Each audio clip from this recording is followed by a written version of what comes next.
Assalamualaikum warahmatullahi wabarakatuh. Bismillahirrahmanirrahim. Nahmaduka ya ghafuru ya syakuru. Masalli wa sallim barik ala sayyidina maulana Muhammadin wa ala alihi wa sahbihi asma'in nama ba'du. Bismillahirrahmanirrahim. Ini riwayatul Bukhari. Haddatsana Abdullah bin Yusuf, haddatsana Les, haddatsana Sa'id al-Maqburi an Nabi Hurairah radhiyallahu anhu qala an-nabiy sallallahu alaihi wasallam. Ma minal anbiya'i nabiyyun illa qad u'tiya minal ayat ma mithluhu amana alaihil bashar. Wa inna ma kana alladhi utituhu wahyan awhahu wa ilayya fa arju an akuna aktsarahum tabi'an yaumal qiyamah. Dados kita tahu semua nabi itu punya mukjizat. Ya, semua nabi itu punya apa? Mukjizat. Mukjizat itu hal yang luar biasa yang memastikan manusia itu tidak bisa menyainginya atau menandinginya. Dan rata-rata mukjizat nabi dulu itu fisik. Misalnya ontanya Nabi Soleh itu kan onta tapi keluar dari batu, itu kan aneh. Aneh sekali. Atau tongkat Nabi Musa bisa simsalabim mengeringkan laut apa? Merah. Semua nabi itu punya mukjizat dan semuanya berbentuk fisik. Kecuali mukjizatul Rasulullah Shallallahu Alaihi Wasallam itu berupa Al-Quran. Al-Quran itu konsep ilmiah.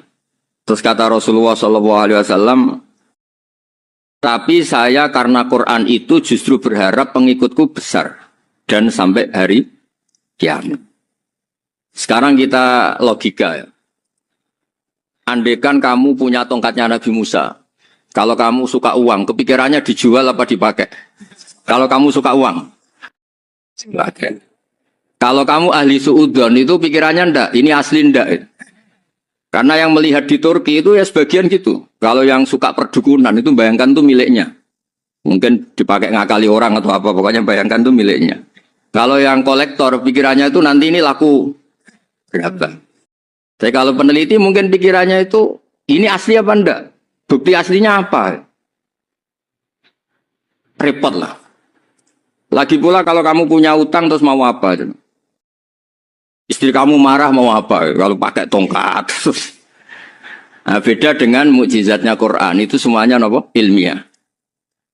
Orang yang sedang harmonis dengan istri bisa pakai ayat di antara ayat-ayat Allah itu apa? Wa ja'ala bainakum mawaddatan. Nanti kalau ditakdir cerai, saya tidak menyarankan cerai. Kalau ditakdir cerai, itu masih dimotivasi sama Allah. Wa iyyatafarraqa yufnillahu kullam min sa'ati. Jika suami istri itu cerai, jangan-jangan suaminya dapat istri lebih baik, istrinya nanti dapat suami lebih baik. Jadi yang masa lalunya ada keprahara. Kan banyak orang suaminya meninggal ketika nikah lagi ditanya, kangen sama suami pertama, alhamdulillah ini lebih baik. Padahal suaminya yang meninggal itu berharap istrinya ini kangen, ternyata dia sudah syukur dapat suami yang lebih baik. Jadi Quran itu menunggui kita ila yaumil qiyamah. Kita tidak bunuh diri, itu ya barokahnya Quran. Karena problem apapun kita dinasihati sabar, dinasihati sabar. Kan nggak mungkin kamu pegang tongkatnya Nabi Musa, punya masalah apa saja ngelihat tongkat, bisa apa tongkat. Tapi kalau Quran kan nasihat, solusi. Makanya Nabi berharap dengan Quran ini, saya berharap pengaruh saya, pengikut saya terbanyak ila yaumil qiyamah. Terus beliau dikomentari begini sama, ini Fathul Bari, sarahnya Bukhari. Al-muradu anna mu'jizatil anbiya inqaradat binkiradi a'sorihim. Falam yushahidha illa man hadaraha. Problem mukjizat nabi-nabi dulu itu kan fisik. Sehingga yang tahu kalau Nabi Soleh punya unta yang ajaib, itu yang tahu ya hanya yang hadir saat itu. Yang tahu kalau tongkat Nabi Musa bertuah, itu juga yang tahu hanya yang hadir saat itu. Selebihnya tahu tongkat ya di museum. Tapi kalau Quran menjadi solusi, menjadi panduan, menjadi pegangan itu ila yaumil qiyamah. Kita beri contoh ya, Quran panduan yang paling gampang misalnya begini. Dulu ini cerita ya. Dulu itu ada orang kafir cerdas namanya Jubair bin Mut'im. Itu saking pinternya dia, pinter juga tokoh. Itu sebagai delegasi pembebasan Asra Badrin. Jadi tawanan-tawanan perang Badar itu mulai dulu ya ada negosiasi mau dibebaskan. Terus orang-orang kafir ini menugaskan namanya Jubair bin siapa? Mut'im. Ini ada di Bukhari. Karena ini ngaji di Jakarta. Kalau orang nggak tahu hadis juga tanya ini sahih enggak gitu. Wong nggak tahu kok tanya itu aneh. Padahal kalau dibodoni itu ya nggak tahu. Tapi ya tetap tanya hadisnya ini sahih enggak. Ini kata kiai apa kata nabi ini ya Ridwan. Memangnya kata nabi kamu dengar kan ya lewat kiai.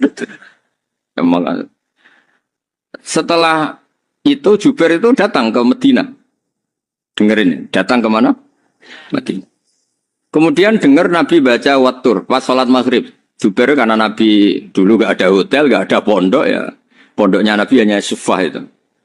Nabi baca maghrib, bukan diskusi, bukan debat. Baca Wattur wa kitabim mastur firrokim mansur wal baitil ma'mur wasaqufil marfu wal bakhir musyur. Terus itu.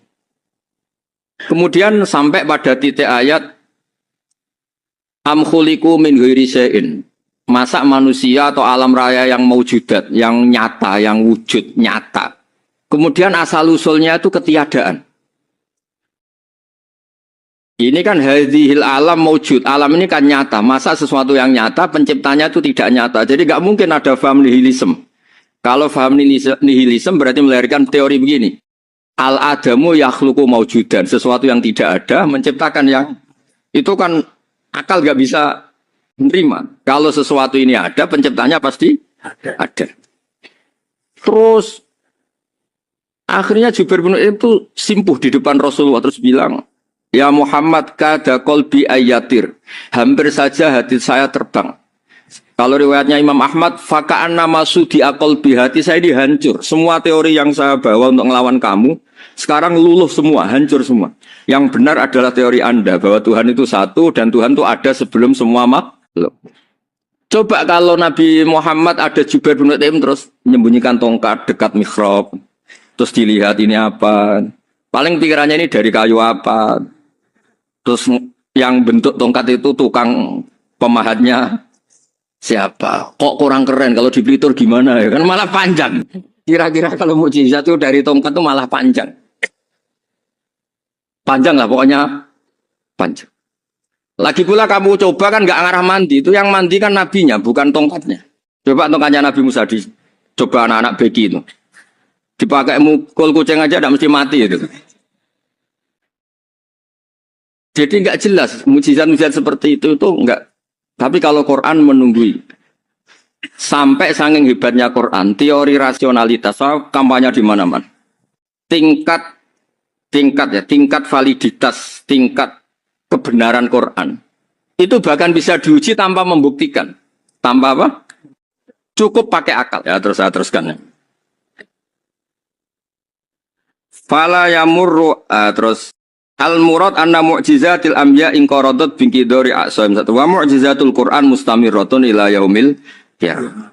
Wa kharquhu lil adat fi uslubihi wa balaghatihi wa ikhbarihi bil mawhibat. Terus kata ini yang ngarang Fathul Bari sarahnya Imam Bukhari. Fala yamurru asrun minal a'sar illa wa yadharu fihi syai'un mimma akhbaru bi annahu sayakun yadullu ala sihhati da'wahu. Wa hadza aqwal muhtamilat.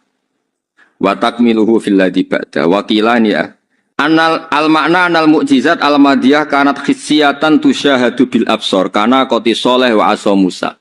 Mukjizatnya nabi-nabi dulu itu hanya penyembuh, hanya pelengkap, hanya nuruti keinginan mata. Seperti dahsyatnya apa? Laut Merah di sebelah apa dipukul sama tongkatnya Nabi siapa? Itu semuanya itu hanya memanjakan mata. Urusan mata. Terus wow itu. Tapi kalau mukjizatnya Nabi Muhammad itu berdasar akal. Maksudnya berdasar akal nih dengerin ya. Dengerin betul. Ketika Laut Merah terus tersibak kan wow itu keren kan? Terus kita bilang menyimpulkan, wah kita tidak akan mampu. Itu bodoh sekali kesimpulan kita tidak akan mampu. Meskipun bikin nyamuk Anda juga tidak mampu. Loh untuk memutuskan tidak mampu saja kok sampai pertunjukan seperti itu tuh laupo, cek goblok gitu. Nah kalau kita karena umat yang pinter untuk memaksa kita nggak mampu, Allah bilang Inna wa la yastahi ayadriba mathalam ma ba'ud. Kita melihat nyamuk langsung berkesimpulan tidak mampu. Saya berkali-kali cerita, nyamuk itu sudah kecil, masih punya urat, uratnya kayak apa? Masih punya kuman, kumannya seberapa? Ya enggak? Nyamuk itu kecil, punya organ tubuh. Organ tubuhnya punya urat. Itu kalau kamu pinter, antara tongkatnya Nabi Musa menyibak Laut Merah sama nyamuk itu sama-sama berkesimpulan melahirkan satu paham bahwa kita tidak.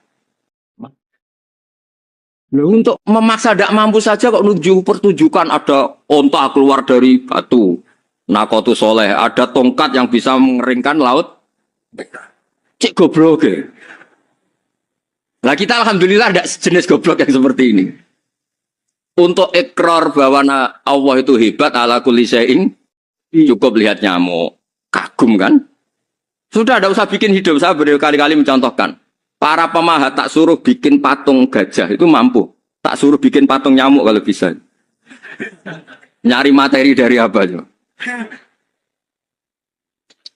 Gampang mana bikin patung gajah sama patung nyamuk? Gajah, makanya Allah bikinnya contoh itu untuk ijaz itu pakai nyamuk bukan pakai gajah. Itu kalau ustadz-ustadz yang agak jorok malah contohnya nyamuk Gus. Itu kecil. Itu kayak apa? Di dalamnya dia hamil. Itu anaknya kecil lagi, telurnya kecil lagi itu gimana itu cara bikin itu? Makanya di sini ada kitab Itqan itu komentarnya itu lucu. Ini kitab Al-Itqan karangannya Imam Suyuti. Ini persis komentar saya tadi ya. Kata Imam Suyuti pengarang kitab Itqan, wa ya imma khisiyah wa imma akliyah. Jadi mukjizat itu ada yang fisik bisa dilihat indra, panca indra bisa dilihat akal. Wa aktsaru mu'jizati Bani Israil kanat khisiyah li baladatihim. Bilada itu goblok. Wakil lati basoirihim. Dasar wong goblok. Mukjizat kok ngenteni sing wow. Maksudnya dasar wong untuk ngakui Allah hebat saja kok nunggu hal-hal yang seperti itu gitu. Paham gitu? Mergo likil lati napa aklihim. Wa aksaru mu'jizati hadil ummah akliyatun li farati dzakaihim wa kamali afwahihim. Dan mukjizatnya umat ini semuanya berdasar akal karena sudah cerdas. Jadi andaikan kita melihat tongkatnya Nabi Musa menyibak Laut Merah dengan melihat nyamuk, kesimpulan kita sama. Sama-sama wow, sama-sama keren, sama-sama memastikan kita tidak mampu. Makanya terus Quran menerangkan ya wa ma min dabatin fil ardi wala ta'iri yatiru bi janahihi illa umamun amsalukum. Jadi keseharian kita lihat burung kok terbang. Itu sudah ayatun min ayatillah. Faham ya? Terus niki itu bangga ditunggoni napa Quran, nggih ditunggoni napa Quran. Wa mu'jizatul Quran tusyahadu bil basirah fayakunu mayattabi'u li ajlihi aksar. Terus li annal ladzi yusyahadu bi aini ra'si yang qaridu bingkiradi musyahidi. Sesuatu yang tampilan dahsyatnya itu disaksikan mata, maka itu bisa habis. Era tongkat Nabi Musa seperti itu habis gak? Bisa mengeringkan Laut Merah habis kan? Tapi era mukjizatnya Quran ila yaumil qiyamah. Ya contoh sosial, saya kembali lagi ke sosial. Kamu punya teman awet atau punya istri awet, itu konsepnya ya wal kadhiminal ghaidh, agak gampang tersinggung. Coba kalau kamu setiap tersinggung putus, setiap tersinggung habis, kamu tidak punya teman, tidak punya istri. Sampai kita awet seperti ini, kalau kecewa ya wal kadhiminal ghaidh, ngempet. Termasuk saya ini, biasanya ngaji khusus terus baca gini ya kecewa. Tapi barokahnya diwarai Quran wal kadhiminal ghaidh, ngempet Gus, ngempet. Terus kecewa sama teman. Kenapa tidak putus? Karena wal afina aninna, sudah kalau kecewa maafkan. Coba kalau kita kecewa presiden demo, kecewa menteri demo, kecewa orang tua minggat. Ya kalau dicari, kalau tidak kan malu. Saya itu punya teman tak tanya, kecewa Gus sama bapak itu. Kenapa tidak minggat? Malu. Kenapa malu? Takut gak dicari. Itu orang tuh paling malu itu kalau keluar dari rumah nggak di. Saya punya teman lagi, saya ini takut mati Gus. Kenapa? Takut istri saya tidak nangis Gus. Itu kematian terburuk itu kalau mati, tahu istrinya tidak nangis. Itu malu betul itu. Makanya jangan mati. Pokoknya pastikan orang sekeliling ada nangis itu baru berani mati. Kalau tidak jangan. Ya jadi mukjizatnya Nabi itu luar biasa. Nah ini terus saya teruskan ya. Makanya mukjizat terbesarnya Nabi adalah Al-Quran. Karena Al-Quran itu cerita tentang hukum-hukum akal, cerita tentang logika-logika peradaban. Misalnya logika peradaban, contoh paling gampang. Di Quran itu ada sekian ayat yang Allah cerita peradaban. Misalnya wa ahsinu innallaha yuhibbul muhsinin. Itu dikutip terus kemudian disimpulkan dalam peradaban. Kata Sayyidina Ali karramallahu wajhah ngendikannya gampang. Ahsin man syi'ta takun amiro. Kamu berbuat baik saja sama seseorang, maka otomatis kamu akan jadi pemimpinnya. Ada orang nggak tamat SD, nggak tamat papa, gobloknya minta ampun. Tapi karena gaji seorang pakar, oh kamu tak gaji 1 bulan 1 miliar, perusahaan saya jadikan besar. Itu dikongkan ngalor itu ya nurut. Hanya karena dia ihsan. Terus wastaghni amman syi'ta takun nadhira. Saya ulang lagi. Wastaghni amman syi'ta takun nadhira. Dan kamu jangan butuh orang lain, siapapun dia, maka kamu akan setara. Misalnya ada menteri orang antri mau salim, tapi kamu tidak butuh kan tenang saja. Tapi kalau kamu butuh, habis ya. Iya kan? Kamu tidak butuh seseorang, maka kamu posisinya akan setara. Kamu harus sopan karena punya utang jasa. Kalau nggak punya apa-apa kan setara. Iya enggak? Misalnya kamu jajar rektor atau jajar menteri, jajar apa saja. Kalau kamu tidak punya utang kan, kamu jajar menteri tidak punya utang. Sama jajar satpam tapi punya utang, takut mana?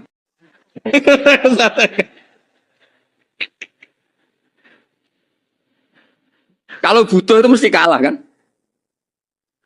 Ada pejabat misalnya nggak begitu cantik sama perempuan cantik yang kamu butuh ingin dicintai, takut mak. Padahal nggak jelas orang ini pangkatnya apa. Jadi dalam hukum sosial itu kata Sayyidina Ali wastaghni amman syi'ta takun nadhira. Kamu jangan butuh seseorang maka kamu akan. Terus yang terakhir wahtaj ila man syi'ta takun asiro pakai sin. Dan silahkan butuh seseorang, maka kamu akan jadi budak dia. Ya coba misalnya Anda seorang profesor, seorang alim, seorang getop. Misalnya mencintai janda di ujung kampung sana, jalan kaki 2 kilo. Padahal itu gak tamat SD. Tapi gara-gara seneng. Kacau kan? Logika kepangkatan hilang semua kan? Jadi itu hukum peradaban. Itu mewakili isi-isi sosial yang diterangkan Quran. Ya, dari paketnya 3 tadi ya. Ahsin man syi'ta takun amiro. Kamu berbuat baik sama seseorang, maka kamu bisa memimpin. Wastaghni amman syi'ta takun nadhira. Kamu jangan butuh seseorang, maka kamu akan setara. Bahwa kamu ketemu orang terkaya di dunia. Ya, ketemu orang terkaya di dunia, kamu jejer, kamu tidak butuh dia. Tenang kan bisa setara kan? Tapi kalau butuh, harus sopan, ngajukan proposal, harus berakhlak karimah. Makanya sekarang, Anda kok berakhlak kenapa? Ternyata mau nyalek. Biasanya Anda berakhlak kok berakhlak. Ada apa ini? Makanya guyonan di Rembang itu, Beb Husein itu. Kalau ada orang mendadak sopan sama temannya curiga. Kok tumben sopan, mau utang ya?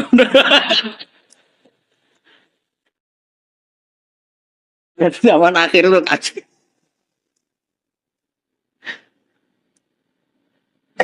Ya di semua daerah gitu ya sama Pak Rektor ya. Kalau ada teman biasanya nggak sopan kok sopan, itu temannya curiga. Jadi Pak Rektor UI ikut kasih. Kok tumben sopan, ada apa ya? Karena di mana-mana orang butuh itu pasti beretika. Kamu punya teman paling berdua. Kalau mau utang berakhlak gak? Atau misalnya kamu punya adik cantik, terus punya teman berdua. Kalau cinta adik kamu berakhlak gak? Biasanya gak sama sekali gak berakhlak. Gara-gara butuh menjadi berakhlak. Ya jadi hukum sosial itu ya kuncinya 3 tadi. Ahsin man syi'ta takun amiro. Wastaghni amman syi'ta takun nadhiro. Terus wahtas ila man syi'ta takun asiro. Kalau kamu butuh seseorang pasti kamu dibikin hina.